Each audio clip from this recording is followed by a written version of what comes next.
So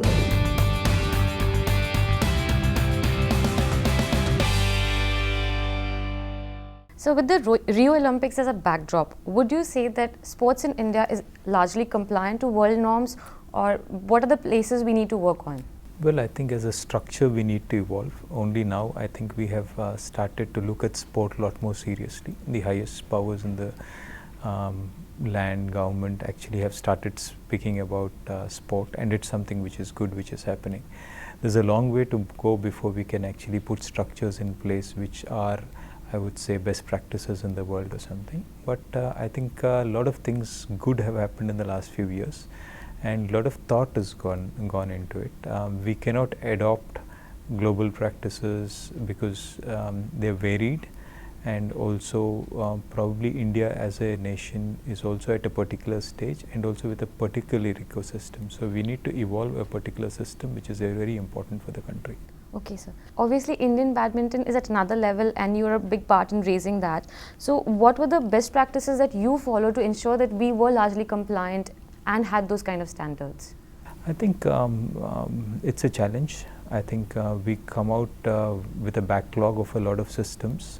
We come out with various participants. So you try and understand the system and try to get the best results possible. There are three words: laws, ethics and transparency, which people say that should be brought into the Indian system and which is largely lacking, especially transparency. Your views on that and how to inculcate it?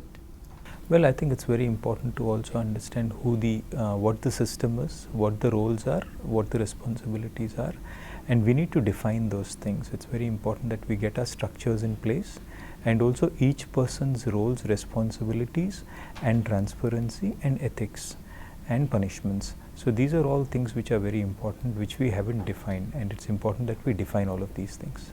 Last question is, we have the BCCI model in the country, which is a very successful business model, apart from being a successful sports agency. What do you think should we imbibe from that for the other sports in the country? My second question was, do you think that BCCI should be brought into the ambit so that the funds can be shared with the other sports in the country? Well, I think democracy or socialism in sport doesn't work. It doesn't, it's not. So I don't think we should treat each sport, in an ideal world it probably is, but I think world over, if you were to think of it in this way, I think golf or basketball money should be shared with all the other players in the US, and it doesn't happen that way. I think it doesn't happen that haves and have-nots, and that whole policy doesn't really work.